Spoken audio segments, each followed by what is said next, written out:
Drugs जो है या ड्रग मेनेस जो हम कहेंगे, ये एक ग्लोबल पैंडेमिक है. The increase in use of drugs in our country is official now. The data by Narcotics Control Bureau reveals more and more teenagers and school students getting lured into these drugs. जब भी आप drugs पकड़ते हैं वो फिर ज़्यादा कहाँ है? चरस की market value starts from a minimal amount and आप मानिए 100 एग्जैक्टली 100-200 रुपए. अगर कंज्यूमर को पता है कि पेडलर कौन है, पुलिस को क्यों नहीं पता? ड्रग स्मगलर्स जो ये वबा फैला रहे हैं, ये एक्चुअल क्रिमिनल्स हैं जो कि यूथ में ये ड्रग्स फैला रहे हैं ताकि उनको इसकी लत लगे और obviously they make money out of it. एक कंज्यूमर ज़्यादा खतरनाक होता है या एक पेडलर ज़्यादा खतरनाक होता है? ये देखिए, छोटा सा बच्चा है और किस प्रकार का नशा कर रहा है. आप जितने के बीच में खड़े हो ऐसा कोई बंदा ना हो जो नशा ना करता हो. I'll be high on life, I'll be high on work, I'll be high on family, but never on drugs. Never ever on drugs. कुछ ऐसे केसेस हैं मैम जहाँ पर आपने कुछ बड़े अरेस्ट किए? इनकी प्रॉपर्टीज सीज की हैं to a tune of around more than 5 crore rupees in district Srinagar. Hero worship culture हमारे यहाँ बहुत है. We are not able to distinguish between right and wrong. Basic steps क्या होने चाहिए पेरेंट्स के जब भी उनको ऐसा शक होता है या कंफर्म होता है कि मेरा बच्चा ड्रग्स ले रहा है? आप मानिए एक बच्चा है, जब 13-14 साल का हो गया, उसका पीयर ग्रुप ऐसा है कि वो सिगरेट स्मोक करते हैं, तो बच्चा उस प्रेशर में आकर ही start smoking cigarette. When I was very early on in my career, a reputed family, वो मेरे पास आए, बहुत उन्होंने फरियाद की कि हमारा बच्चा है, ये ड्रग्स में मुलविस हो चुका है, आप किसी तरह हमारी मदद करें. अगर आप किसी ड्रग एडिक्ट से बात करेंगे, वो जो ड्रग लेता है ना, it gives him a high. It's called a high for a reason. जब उसका इफेक्ट खत्म होता है ड्रग का, फिर आप जमीन पर आने लगते हैं, वो फीलिंग अच्छी नहीं लगती. मैम, जो ये ऑनलाइन ड्रग ट्रेड है, ये कैसे काम करता है और ये है क्या एग्जैक्टली? डार्क वेब या डार्क नेट आपने सुना है. उसमें क्या है कि बहुत सारे स्मगलर्स वो डील करते हैं एक दूसरे से विदाउट डिस्क्लोजिंग देयर आइडेंटिटीज. सो इन ए वे यहाँ पर साइबर क्राइम भी इन्वॉल्व है. यस. एक कंज्यूमर ज़्यादा खतरनाक होता है या एक पेडलर ज़्यादा खतरनाक होता है? और ये फिर पेडलर्स क्यों जल्दी छूटते हैं? अगर कंज्यूमर को पता है कि पेडलर कौन है, पुलिस को क्यों नहीं पता है? वेलकम टू मश रैकेट्स पॉडकास्ट. मैं हूं आपके साथ उमर निसार. आप सबका बहुत बहुत शुक्रिया कि इतना प्यार आपने दिया कि आज आप देखिए आंखों में अभी भी नींद का वो असर है. अब जल्दी उठना पड़ता है कि पॉडकास्ट रोज शूट करने के लिए. और अगर हम आज की बात करेंगे, आज का जो पॉडकास्ट है, ना ही इसमें कोई इन्विटेशन इन्वॉल्व था, ना ही इसमें कुछ ऐसा इन्वॉल्व था. ये सब मुझे लगता है कि आप लोगों ने हमें मजबूर किया कि ये पॉडकास्ट फिर से करने के लिए. आज है मेरे शो पे मैं कह सकता हूँ कि हमारी अपनी ख़ास मेहमान. ये हमारे पॉडकास्ट पे इससे पहले भी आ चुके हैं. Ma'am, thank you so much, बहुत बहुत शुक्रिया. इंट्रोडक्शन अब देने की ज़रूरत नहीं है. Thank you so much, Umar, for inviting me again to your show. I think ma'am एक बार लोगों का थैंक यू, सो दैट जो हमारा पॉडकास्ट इससे पहले था उसको प्यार देने के लिए बहुत बहुत शुक्रिया इनका. ऑडियंसेस का बहुत बहुत शुक्रिया. उन्होंने बहुत मोहब्बत दी पुराने पॉडकास्ट को कि मुझे यहाँ आना ही पड़ा. True, right ma'am. अब जिन्होंने आप में से वो पॉडकास्ट नहीं देखा होगा, आप मस्ट रैकेट्स यूट्यूब पे या स्पॉटिफाई, एप्पल पॉडकास्ट, जियो सावन पे जा सकते हैं और हमारा पॉडकास्ट आप देख सकते हैं या आप सुन सकते हैं.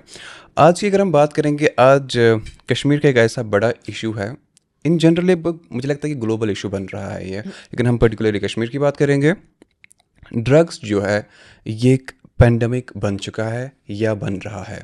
इन ए वे हमारे यंगस्टर्स में इन्वॉल्व हो रहा है और उस चक्कर में सारा जो इन्फॉर्मेशन है, सारा जो डेटा है या मिस इन्फॉर्मेशन है, डिस इन्फॉर्मेशन है, इन जनरल जो सारा ये पेंडेमिक है, इसके बारे में आज हम यहाँ पे बात करेंगे. मैम, सबसे पहला मेरा यही सवाल रहेगा कि जो ड्रग्स है, ये कश्मीर का एक बड़ा इशू है अभी के टाइम पे. ये जैसे आपने अभी कहा, ड्रग्स जो है या ड्रग मेनेस जो हम कहेंगे, ये एक ग्लोबल पैंडेमिक है. नेचुरली कश्मीर में भी ये फैल रहा है. और एक ऐसा इशू है कि ये एक इंडिविजुअल, एक फैमिली, हमारी कम्युनिटी की हेल्थ, उसके सोशियो इकोनॉमिक फैक्टर्स और उसके फिजियोलॉजिकल फैक्टर्स को इफ़ेक्ट करता है और ये मास लेवल पर इफ़ेक्ट करता है। तो ये एक छोटा इशू नहीं है, ये पूरी कम्युनिटी को इफ़ेक्ट करने वाला इशू है। इसके रामिफिकेशन सिर्फ एक इंडिविजुअल लेवल तक सीमित नहीं है, फैमिलीज़ को लपेटता है, ये कम्युनिटीज़ को लपेटता है, माशरे को लपेटता है। तो इससे बड़ी वबा हमारी सोसाइटी में अभी है नहीं कोई। अगर मैं ड्रग्स की बात करूं तो साइंटिफिकली क्लासिफाई किया गया है ड्रग्स को 4 हिस्सों में, जिन्हें हम कहते हैं नार्कोटिक्स, स्टिमुलेंट्स, डिप्रेसेंट्स एंड हेलुसिनोजेंस। जो नार्कोटिक्स है, आप मानिए ये एग्जांपल्स में दूं तो ओपियम, हेरोइन, मॉर्फिन। ओपियम जो पॉपी से निकलता है, अफीम कहते हैं जिसे। एक ज़माने में अफ़गानिस्तान की पूरी इकोनॉमी इस पर डिपेंडेंट थी। दूसरा क्लास ऑफ ड्रग्स अगर मैं कहूँ तो वो है आपके डिप्रेसेंट्स, जैसे आपके ट्रैंकुलाइजर्स, जैसे आपके बार्बिटूरेट्स। तीसरा क्लास ऑफ ड्रग्स हुआ आपका स्टिमुलेंट, जैसे वो है कोकेन। चौथा क्लास ऑफ ड्रग्स हुआ हेलुसिनोजेंस, जैसे आपकी LSD, जैसे गांजा, चरस, which are derivatives of cannabis plant. Hallucinogens usually are party drugs क्योंकि they amplify your central nervous system. वो आपके central nervous system को amplify करता है and you tend to feel things in a much more profound way. Naturally अब जो ये class of drugs हैं, ये अगर हम बात करें कि मोस्ट कॉमन क्या है इसमें, कश्मीर में जो है, हाँ, छोटे से छोटा बड़े से बड़ा मुलव्वस है इसकी ख़रीदो फ़रोख्त में। आप मानिए एक बच्चा है, छोटा क्लास में पढ़ता है, अब now he is a teenager. एक पीयर प्रेशर होता है कि लड़का जब 13-14 साल का हो गया, उसका पीयर ग्रुप ऐसा है कि वो सिगरेट स्मोक करते हैं, तो बच्चा उस प्रेशर में आकर ही start smoking cigarettes. The next level will come कि वो कुछ और लेना शुरू करता है। फॉर एग्जाम्पल चरस की market value starts from a minimal amount and आप मानिए 100-200 रुपये, ज़्यादा से ज़्यादा जितनी सप्लाई और डिमांड होगी उतना सप्लाई रेट बढ़ाएगा। एक बच्चा नेचुरली घर से माँ बाप से वो अपना मंथली अलाउंस ले सकता है या चोरी भी कर सकता है to take, initially pocket money use कर सकता है। यस, एंड चरस की लत लग गई एक बार तो देन इट इज़ डिफ़िकल्ट कि वो लत उससे छुड़ाना बहुत डिफ़िकल्ट है। तो इसमें रोल आता है पेरेंट्स का, टीचर्स का, पीयर ग्रुप्स का, फ्रेंड्स का, इन द इनिशियल स्टेज कि बच्चे को ड्रग डिपेंडेंसी से दूर रखा जाए। True. Then, of course, we are going to treat that child as a victim या as a patient, क्योंकि उस बंदे को किसी ने लत लगाई है ड्रग्स की, राइट? बट जिस बंदे ने लत लगाई है, he is a peddler. He could be a drug smuggler. He could be a drug trafficker. So then there is 2 classes of people in the society. एक जो ड्रग्स लेते हैं, who should be treated as victims, और एक जो drugs बेचते हैं on a mass level, on a commercial level, ताकि लोगों का फ्यूचर वो ख़राब कर सके, हमारी यूथ का फ्यूचर ख़राब कर सके। And those are the criminals.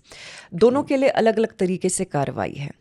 जो पुलिस का रोल है, पुलिस का रोल सिर्फ कानूनी इमदाद फराहम करना नहीं है, हमारा रोल एक रिहैबिलिटेटिव मैकेनिज़्म का भी है।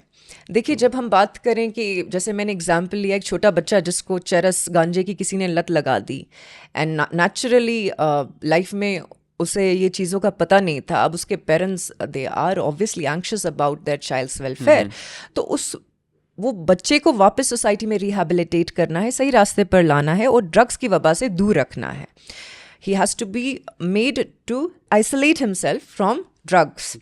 उसके लिए हमारे जम्मू कश्मीर में ड्रग डी एडिक्शन सेंटर्स हैं या ATF फैसिलिटीज़ हैं, जहाँ बच्चा या whoever youth or drugs is involved as a victim, उसको वहाँ medication course दिया जाता है in addition to psychological counseling.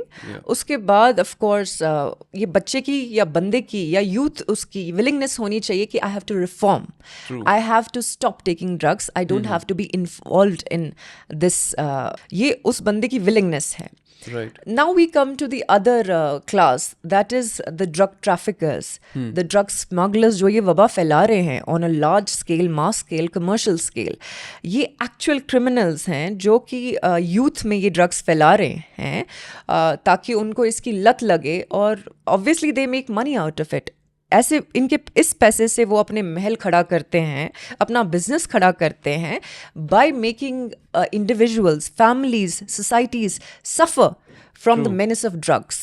So Jammu and Kashmir police has come down heavily on such drug peddlers या drug traffickers through various legal actions. Law enforcement agencies का यही मकसद है कि हमारी ज़ीरो टॉलरेंस पॉलिसी रहे अगेंस्ट ड्रग पेडलर्स, जिसमें अगर मैं बात करूं तो 2025 की अगर हम बात करें, हमने तकरीबन 100 से ऊपर FIRs रजिस्टर किए हैं अगेंस्ट ड्रग पेडलर्स, जिसमें हमने अराउंड 200 लोगों को अरेस्ट किया है who have been involved. Only district Srinagar. In addition, all of these actions under the Narcotic Drugs and Psychotropic Substances Act, under the provisions of that act. Additionally, एक for example आप drug peddler या drug trafficker या drug smuggler हैं, तो आपको हमने FIR दे दिया और जेल भेज दिया, उसके बाद आप फिर वापस जेल से आते हैं और वही एक्टिविटीज़ आप दोबारा चालू करते हैं, फिर आपको कहीं ना कहीं पर्चा लगता है, फिर आप जेल जाते हैं. So you are a habitual offender and this is a vicious circle, right, that you are a part of. Yes, obviously आपने अपना बिजनेस, घर खड़ा किया है, इस पैसे से लत लग गई है, greed is there and you are not going to give up. अब ये बंदा जो बार बार जेल जाता है, बार बार छूटता है और बार बार वही वबा फैलाता है, we classify them as drug traffickers और drug smugglers and we treat them under a law called prevention of illicit trafficking in narcotic drugs and psychotropic substances act, जिनके तहत इनको एक प्रोलॉन्ग्ड पीरियड के लिए डिटेन किया जाता है in jails of union territory of Jammu and Kashmir, कि इनकी एक्टिविटीज़ को कर्ब किया जाए. एडिशनली जो इनके एसेट्स होते हैं, जो ये इलीगल प्रोसीड्स ऑफ क्राइम हम इन्हें कहते हैं, क्योंकि जैसे इन्होंने घर खड़े किए होते हैं, गाड़ियाँ ली होती हैं, अपना पूरा एस्टैब्लिशमेंट सेटअप किया होता है, these are all from the illegal proceeds of crime of the narcotics trade. इनको हम अटैच करते हैं under the provisions of narcotic drugs and psychotropic substances act. इनकी प्रॉपर्टीज़ हमने तकरीबन अभी तक जो प्रॉपर्टीज सीज की हैं, इमूवेबल प्रॉपर्टीज़ या residential properties of drug peddlers या smugglers, to a tune of around more than 5 crore rupees in district Srinagar. So once these properties are attached, they are not liable to be sold, purchased, transferred without the approval of the competent authority. Yes. Additionally, अगर हम बात करें तो हमारे encode mechanism रहते हैं which is called the narco coordination centre, जिसमें state, centre and UT level की law enforcement agencies, civil administration और जो भी स्टेक होल्डर्स हैं सोसाइटी के, वो कोऑर्डिनेटेड मैकेनिज्म के थ्रू इंश्योर करें कि जो ड्रग पेडलर्स हैं they should be dealt strictly by legal law enforcement agencies. जो victims हैं उनको social justice मिले, जो drug peddlers हैं उनके खिलाफ strict से strict judicial effective proceedings लाई जाएं. And also we have taken steps through community engagement कि कम्युनिटी के साथ हम एंगेज हो जाएं, ताकि हम अवेयरनेस रेज करें थ्रू पब्लिक आउटरीच प्रोग्राम्स. जैसे श्रीनगर में हमारा थाना दिवस होता है या लोक दरबार होता है, या हम स्कूल्स, कॉलेजेस और एजुकेशनल इदारों में जाते हैं और बच्चों के बीच बैठते हैं और बात करते हैं कि ड्रग मेनेस क्या है, ड्रग अब्यूज़ क्या है, अगर आप ड्रग्स लेंगे तो how will it affect you, your psyche and your family, और इससे कैसे नजात पाई जा सकती है. सो एक डिटेल लेक्चर होता है. We coordinate with various departments like health, like Department of Social Welfare, Educational Department, and ANTF, NCB, and mass level पर हम public outreach and awareness programs conduct करते हैं, ताकि लोगों तक हम ये बात फैला सकें कि ड्रग्स कितनी बड़ी वबा है और इससे नजात पाना कितना ज़रूरी है as an individual, as a society. Right. Ma'am, सबसे ज़्यादा नशा कौन सा यहाँ कंज्यूम किया जा रहा है? देखिए, जैसे मैंने आपको कहा, आप चरस अगर ख़रीदेंगे few hundred rupees, depending on supplier की क्या रेट है. यहाँ दो किस्म के जो क्लास ऑफ ड्रग्स हैं, एक तो प्रिस्क्रिप्शन ड्रग्स जो आपको OTC ओवर द काउंटर मिलते हैं फ्रॉम एनी मेडिकल शॉप, जिसमें आपके SP टैबलेट्स होते हैं, spasmo proxyvon tablets which are used. Then we have codeine phosphate, tapentadol. ये प्रिस्क्रिप्शन ड्रग्स हैं जो इजीली अवेलेबल हैं. नाउ लॉ इतना सख्त है कि जो ड्रगिस्ट्स, केमिस्ट्स और फार्मास्यूटिकल्स हैं, बेचने से पहले they do a proper check and a proper mechanism is in place. Yes, आजकल कंप्यूटराइज्ड बिलिंग सिस्टम CBS हुआ है, so they maintain a record of all their purchase in drugs and everything that is being done in pharmaceuticals. उसके अलावा अगर हम बात करें जो एक्चुअल नार्कोटिक्स हैं, उसमें गांजा, चरस is very common, heroin is very common, cannabis derivatives are very common, which is very unfortunate कि आप ये देखेंगे कि बच्चे, यूथ इसमें सबसे ज़्यादा मुलविस हो रहे हैं. मैं वालिदैन से गुजारिश करूँगी कि जब भी आप साइंस देखते हैं कि आपका बच्चा आइसोलेट हो रहा है, उस में बिहेवियरल चेंजेस आ रही हैं, वो अपने आप को फैमिली से डिस्टेंट रख रहा है, या कोई भी छोटी से छोटी बड़ी चेंज आप देखते हैं, तो instantly they should take action and they should approach the concerned authorities. आप ड्रग डी एडिक्शन सेंटर्स जा सकते हैं. हमारे श्रीनगर में है, वांगनपुरा में एक है. आप कंसर्न्ड पुलिस अथॉरिटीज़ के पास आ सकते हैं, so that we can take rehabilitative as well as legal procedures for the same. But ma'am basic steps क्या होने चाहिए पेरेंट्स के जब भी को ऐसा शक होता है या कंफर्म होता है कि मेरा बच्चा ड्रग्स ले रहा है? पेरेंट्स को जब कंफर्म हो जाए कि मेरा बच्चा ड्रग्स लेने लगा है, नेचुरली ड्रग्स जब आप लेते हैं and you are dependent on it, तो विड्रॉल सिम्टम्स बड़े ख़तरनाक होते हैं. If you are taking drugs and if आपने for example n number of hours के लिए ड्रग्स नहीं लिया, you will suffer from severe withdrawal symptoms, जिसमें इंसान बहुत ही नशीली या पागलपनी की हरकतें करने लगता है. और फैमिली को जब पता चल जाए कि yes, he is an addict, instantly they should approach the concerned authority, medical health authorities हैं, drug de-addiction centers है, ATF centers है, जहाँ वो जा सकते हैं, वो पुलिस के पास आ सकते हैं. Then we can take legal action against that. Up to the point जब हम ये देखते हैं कि ये बच्चा है, ये सिर्फ ड्रग्स ले रहा है और किसी ने इसको victim बनाया है, that kid has to be treated as a patient and he has to be treated well in a medical facility. So that way. Right ma'am. जब भी कोई मैम ऐसा बच्चा होता है, आपने ऑब्जर्व किया, मैंने ऑब्जर्व किया, या हम किसी ने भी ऑब्जर्व किया कि ऐसा कोई बच्चा ले रहा है ड्रग्स, जी, सो जो उसका जो पहला स्टेप्स है, उसको खुद को क्या लेने चाहिए अगर उसको पता है कि मैंने जी अब मुलविस हो गया. फॉर एग्जांपल मैं एक फ्रेंड सर्कल में बैठा, वहाँ मैंने ड्रग्स देखे या कंज्यूम किए, विद टाइम मेरी ये आदत बन जाती है. सो फिर मुझे जब रियलाइज़ होता है कि ये गलत है, तो मेरे क्या इनिशियल स्टेप्स होने चाहिए? देखिए, जब आप फॉर एग्जांपल आप ड्रग्स ले रहे हैं and you are taking drugs, usually क्या होता है, क्योंकि drugs affect your central nervous system, तो आपकी साइकी पूरी ऑल्टर कर देता है. A person is not able to think clearly. जो आप ये सोच रहे हैं ना, ये गिल्ट वगैरह, it's very rare. Just in case अगर गिल्ट आता है, मतलब विलिंगनेस है आपको, मतलब आपको गिल्ट आया, मतलब कहीं ना कहीं आपके अंदर से आवाज़ आई है that I want to reform, I don't want to be a part of the problem, I want to be a part of the solution. तो इसमें instantly you should inform the most trusted core group that you have, whether it's your friends, आपके वालिदैन हुए, आपका peer group हुआ, आपको inform करना है कि I need to reform, I need to take steps, मैं बेहतर हो जाऊँ, and you need to take step, and that starts with isolating yourself from the company or from the part of the issue that is away from the drugs as far as possible. Exactly ma'am. I think in general अगर हम बात करेंगे, खाली police से ही काम नहीं चलेगा, ये कलेक्टिव एफर्ट होना चाहिए. जैसे हमारे मौलवी साहब हैं हमारे मस्जिद में, या जितने भी बाकी रिलीजियस ऑर्गेनाइजेशंस हैं, उनके हेड्स है, या जो भी कोई पब्लिक फिगर है, या इन जनरल सबका ये एफर्ट होना चाहिए. सो मैम, कितना इम्पॉर्टेंट है कम्युनिटी इन्वॉल्वमेंट इसमें? देखिए, कम्युनिटी इन्वॉल्वमेंट बहुत ही इम्पोर्टेंट है. हम माशरे का हिस्सा हैं. We call ourselves social animals for the fact कि हम आइसोलेट होकर नहीं रह सकते.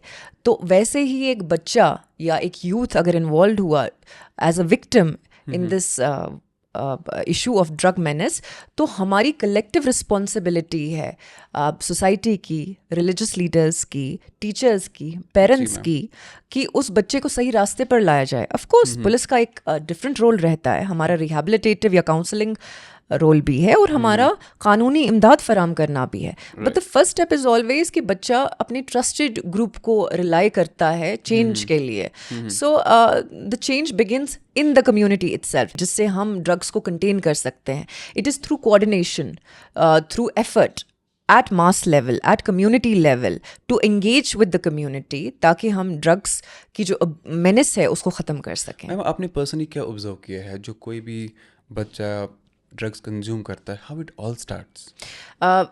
मैं आपको एक एग्जांपल देती हूँ. When I was very early on in my career doing my associateship, family, reputed family came to me. जो वालिदैन थे वो बहुत अच्छे सर्विसेज में थे एंड एजुकेटेड फैमिली से थे. एंड वो मेरे पास आए, उनके आंखों में आंसू थे एंड बहुत उन्होंने फरियाद की कि हमारा बच्चा है, बहुत अच्छा ब्राइट स्टूडेंट है, इसने सब छोड़ छाड़ दिया है और ये ड्रग्स में मुलविस हो चुका है. आप किसी तरह हमारी मदद करें और या तो इसे आप हमसे दूर रखें या आप इसे कहीं ऐसे भेज दीजिए जहां हमें इसको देखने की ज़रूरत ना पड़े. तो मतलब parents had almost given up on their son, but not entirely given up because they had come to me. मतलब of course at the end of the day आपका बच्चा है, होप है. तो when I called the family the other day with their child, वो बच्चा आया मेरे सामने. जब मैंने उससे सवाल पूछे तो मेरे को एकदम सेंसेस में लगा. मुझे तो in fact I found him to be very intelligent. I found out that he was in one of the IITs in 3rd semester, but he dropped out because उसकी सोशल सर्कल कहें या पीयर ग्रुप कहें ऐसा था कि उसको संगत लग गई ड्रग्स की. तो जब उसको ड्रग्स की संगत लग गई, वो उस लेवल तक पहुंच चुकी थी कि जहां उसको अपना करियर नज़र नहीं आ रहा था, अपने वालिदैन नज़र नहीं आ रहे थे, कुछ नज़र नहीं आ रहा था. बस ये था कि मुझे डोज मिल जाए कहीं से. तो घर में वो चोरी करने लगता था, माँ बाप को मार पीट करने लगता था, वापस जवाब देने लगता था. तो टू द एक्सटेंट कि पेरेंट्स ने उसको काफ़ी देर तक सपोर्ट भी किया. देन उनका पेशेंस लेवल उस लेवल तक आ चुका था. उन्होंने बोला कि अब हमसे नहीं हो पाएगा, वी कांट सपोर्ट दिस. हम सब मतलब we are, and he was the only son. So with a lot of effort back then हमने उसको ड्रग डी एडिक्शन सेंटर भेजा. हालांकि उसने भागने की कोशिश की, बट हमने फैमिली मेम्बर्स को बोला कि आप यहीं रहेंगे, आप इसको सपोर्ट करेंगे. It took a lot of effort and I made him promise. I said, think of me as an elder sister and give me your word that you will reform. Of course, अब अल्लाह बेहतर जाने फिर आगे क्या हुआ. But ये है कि to the point that I could control the situation, I managed to do my best. And then of course, जब तक उस इंसान की अंदर से ख्वाहिश ना हो बदलने की, उसे कोई बदलने को मजबूर नहीं कर सकता. You want to give up drugs? True. That voice has to come from within you. Yes. Right ma'am. I think जहाँ तक मैं स्टोरी सुन रहा था या समझ रहा था, आई थिंक कहीं ना कहीं एक्सेप्टेंस थोड़ा सा इम्पोर्टेंट है.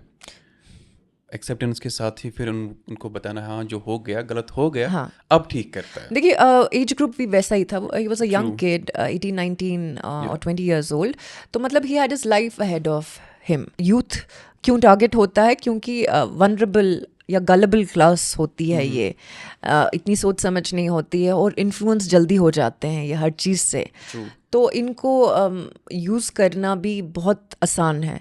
तो एक बार ही लत लग गई, फिर उस इम्प्रेशनेबल एज पे ये होते हैं कि जैसे आप मोल्ड करो वैसे ये मोल्ड हो जाते हैं. और अगर ड्रग्स लेना शुरू कर दिया, फिर डिपेंडेंसी इतनी बढ़ जाती है कि इतनी विल पावर स्ट्रॉन्ग नहीं होती कि वो उसको छोड़ना चाहते. Also you know it gives you when you take drugs, अगर आप किसी ड्रग एडिक्ट से बात करेंगे, वो जो ड्रग लेता है ना, it gives him a high. It's called a high for a reason, because you feel high, you feel you are invincible. कि आपने ले लिया, बस आप हैं और कोई नहीं है दुनिया में, और आप दुनिया आपके कदमों के नीचे है. अब वो वाली फीलिंग को रिप्लेस करना, फिर जब उसका इफेक्ट ख़त्म होता है ड्रग का, फिर आप ज़मीन पर आने लगते हैं, वो फीलिंग अच्छी नहीं लगती. That is why they to experience the same feeling again and again and again.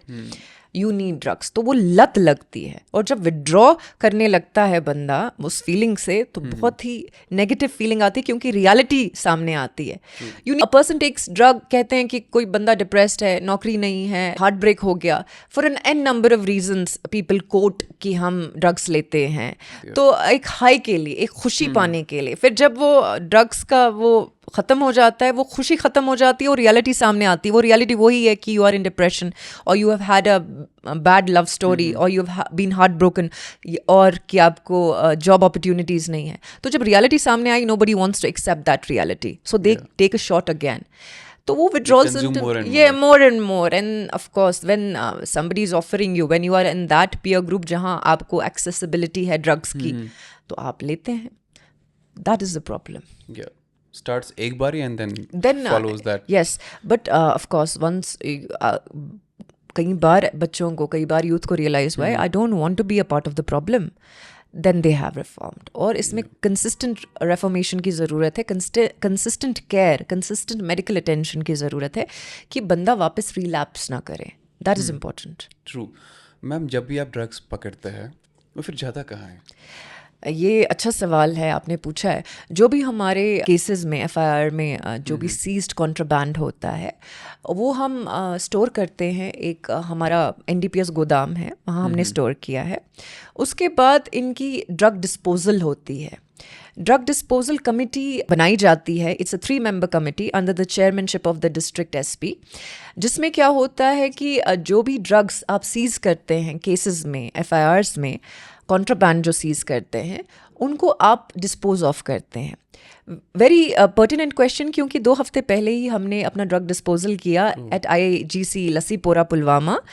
ये सारे जो भी कॉन्ट्राबैंड मटेरियल है सीज किए हुए हैं हमने एफआईआर्स में, वो हम ले जाते हैं लसीपुरा और वहाँ इंडस्ट्रियल इंसिनरेटर्स में इनको बर्न किया जाता है। सो ये पूरे कश्मीर लेवल पर एक्सरसाइज हुई अराउंड 2 weeks बैक, और डिस्ट्रिक्ट श्रीनगर में around 1100 kgs of seized narcotics and around more than 940 kilograms of contraband, जैसे चरस, गांजा, फुक्की, SPV टैबलेट्स, जो भी हमने सीज़ किए इन केसेस 46 FIRs में जो हमने सीज़ किए 2025 में, वो हमने बर्न किए इंडस्ट्रियल इंसिनरेटर्स में थ्रू प्रॉपर लीगल प्रोसीजर्स। तो that procedure has been defined under the NDPS Act as well. और ये फिर पेडलर्स क्यों जल्दी छूटते हैं? हमें इंश्योर करना है कि large quantities of narcotics seize किया जाए, कमर्शियल क्वांटिटी। जब कमर्शियल क्वांटिटी सीज होती है सो छूटने के चांसेस कम हो जाते हैं। तो कमर्शियल क्वांटिटी में लार्ज क्वांटिटी सीज करना ज़रूरी है। दूसरा है कि रिगरस जो एनफोर्समेंट स्ट्रैटेजीज़ हैं, एक्शंस हैं, उनको काम में लाना बहुत ज़रूरी है। जो एनकॉर्ड के एक्शनेबल पॉइंट्स हैं, कोऑर्डिनेटेड मैकेनिज्म से with civil departments and other stakeholders काम करना बहुत ज़रूरी है। जो जुडिशल मैकेनिज्म्स हैं उनको इफ़ेक्टिवली यूज़ करना बहुत ज़रूरी है। और कम्युनिटी लेवल पर इंगेज होना बहुत ज़रूरी है।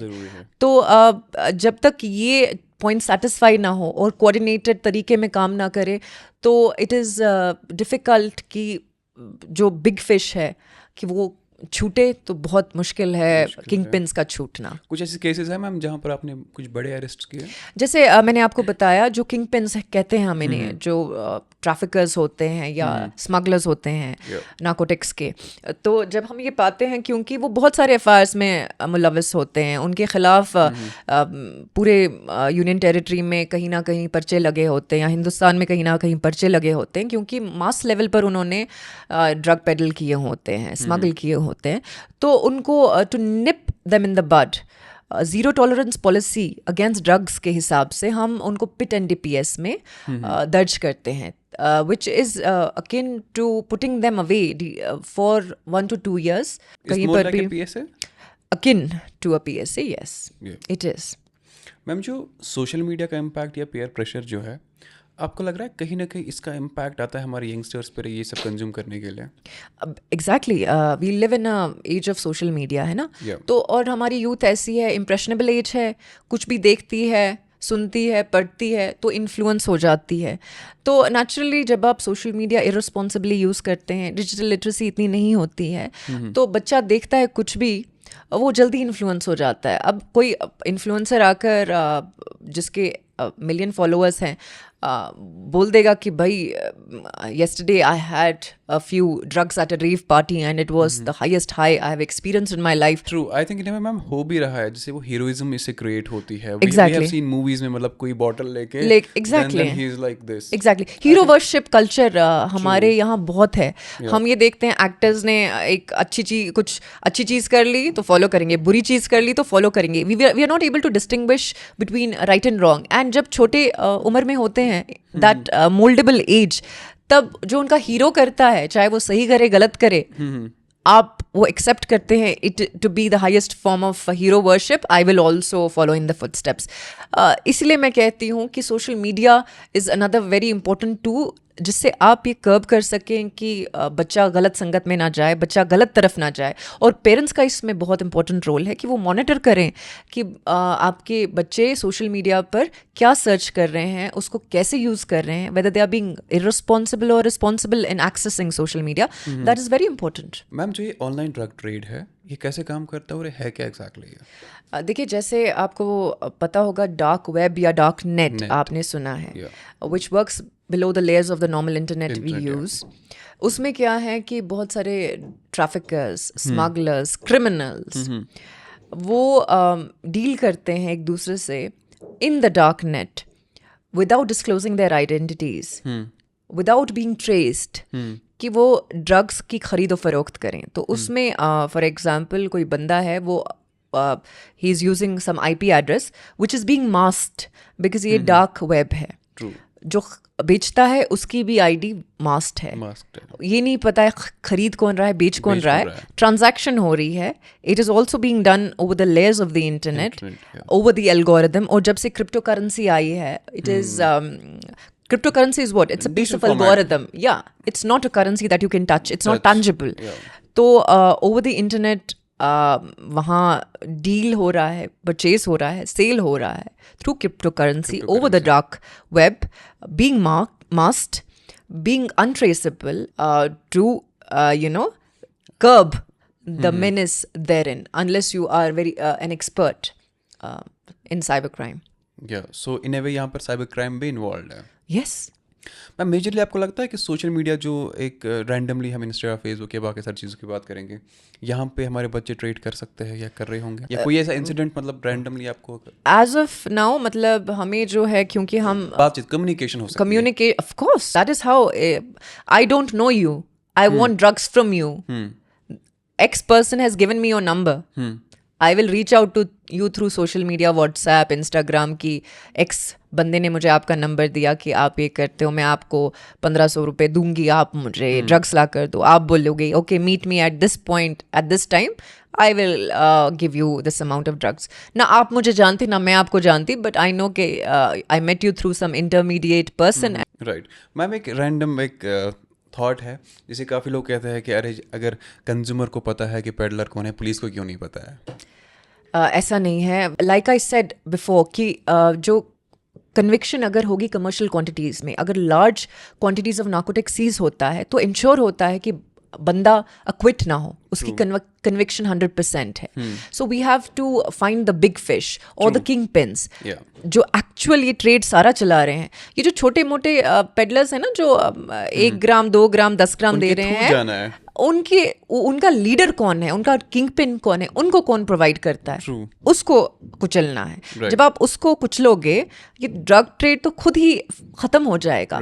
सो it's not about that we don't know, it's about the target is a kingpin, is the person who is ensuring commercial quantities. एक स्मॉल क्वांटिटी या इंटरमीडिएट क्वांटिटी में आप बंदे को पकड़ रहे हो, वो तो खुद पॉन है, but the bigger game, the kingpin or the king who is running the entire show of drug abuse, that drug menace, that person has to be contained. Ma'am आपको पर्सनल लेवल पे क्या लगता है, एक consumer ज़्यादा खतरनाक होता है या एक पेडलर ज़्यादा खतरनाक होता है? मुझे लगता है जो एक अडिक्ट है वो बहुत ख़तरनाक होता है, क्योंकि एडिक्शन लग चुकी है.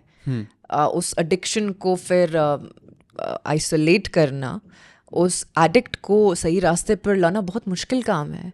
उसको लत लग चुकी है. आई हैव सीन केसेस जहाँ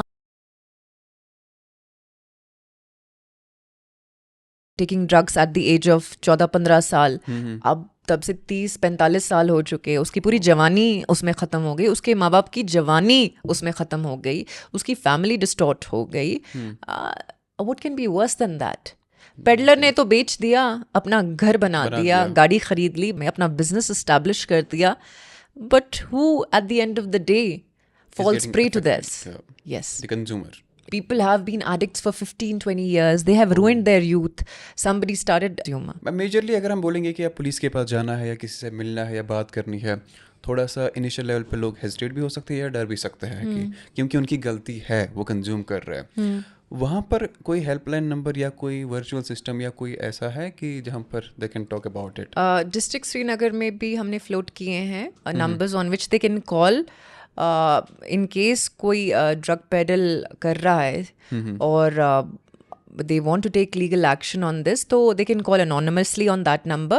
And if there is a victim and the family wants कि हमारा बच्चा सही रास्ते पर आए, ड्रग से आइसोलेट हो, डी एडिक्शन सेंटर जाए, तो I think there is Telemanus number which provides psychological counseling as well as drug de-addiction centers, ATF facilities वो जा सकते हैं जहाँ उन्हें medication plus psychiatric counselling facilities भी अवेलेबल हैं. राइट मैम, उसका टोल फ्री नंबर है 14416 टेलीमानस का. And I think ma'am we are done with the podcast. Thank you so much. I think ma'am आपको लग रहा है कि जो न्यू क्रिमिनल लॉज है उनमें से कुछ इन पेडलर्स या कंज्यूमर को टाइट किया गया है? जो narcotic drugs and psychotropic substances act हैं वो अपने में ही बहुत पावरफुल एक्ट है कि to contain the spread of drugs in the society and to dismantle the infrastructure supporting the illegal narcotics trade, it is a very strong law. Other than that, जैसे new criminal laws में भारतीय न्याय संहिता में organised criminal activity पर laws हैं which can also support additionally the NDPS Act, but in itself the NDPS is a very stringent law which ensures a zero tolerance policy against drugs. Right, ma'am. I think we are sorted with the podcast, but अगर आप देख रहे हैं, मुझे लगता है कि ये खाली जो यूनिफॉर्म में मैम है हमारी, आई मीन पुलिस, या खाली इनकी जिम्मेवारी नहीं है, ये आपका, मेरा, हम सब का एक कलेक्टिव एफर्ट होना चाहिए, तब जाके हम इस पैंडमिक को ख़त्म कर सकते हैं. आई थिंक मैम इन जनरल जो मैन इन यूनिफॉर्म है या विमेन इन यूनिफॉर्म है, I mean Jammu and Kashmir police या बाकी जितने भी हमारी एजेंसीज़ यहाँ पे काम कर रही है, खाली उनका ही नहीं, आपका ही नहीं, ये हम सब का, जो हमारे देखने वाले हैं, हम है, इन जनरल एक कलेक्टिव एफर्ट होना चाहिए, तब जाके ये ख़त्म हो सकता है. जस्ट इन केस मैम अगर कोई रीच आउट करना चाह रहा है, जिसके पास इंफॉर्मेशन है, हेल्प चाहिए या कुछ भी, so is there any helpline number? So district police Srinagar का जो PCR श्रीनगर का हेल्पलाइन नंबर है वो पब्लिक डोमेन में अवेलेबल है. आप कभी भी कॉल कर सकते हैं if you want to report any crime, social crime या नार्कोटिक्स रिलेटेड क्राइम, आप उस पर रिपोर्ट कर सकते हैं. एंड आपकी आइडेंटिटी अनोनिमस रखी जाएगी and we will take legal action on this. Alright ma'am, thank you so much. आपसे भी रिक्वेस्ट यही है कि इस मैं कह सकता हूँ कि पेंडेमिक को ख़त्म करना है हम सबको मिला के. मैम आपका बहुत बहुत शुक्रिया थैंक यू फिर से आने के लिए. Thank you. होपफुली अब फिर से आएंगे एक अच्छा टॉपिक लेकर यहाँ पर. Thank you. ज़रूर बात करेंगे, क्योंकि आई थिंक मैम ये रिस्पॉन्सिबिलिटी है हम सबकी कि हमें इस बारे में बात करनी है, so that we initiate something. बात करने से, कॉन्वर्सेशन से ही we are breaking that ice. Yes, उसके बाद ही we can take the other actions. Also इनको डराना भी बहुत इंपॉर्टेंट है. Be aware to the criminals and to people who are taking drugs. Make sure that you reform and become part of the society through rehabilitative measures. Yeah, और I think कहीं ना कहीं हम सबको रिफ्लेक्ट करता है हमारा circle. Think about your circle. शायद मैं ये भी कह सकता हूँ कि अगर आपको कुछ गलत लगता है तो change your circle, but don't change the podcast. आप सुनते रहिए और देखते रहिए मस्ट रैकेट्स पॉडकास्ट.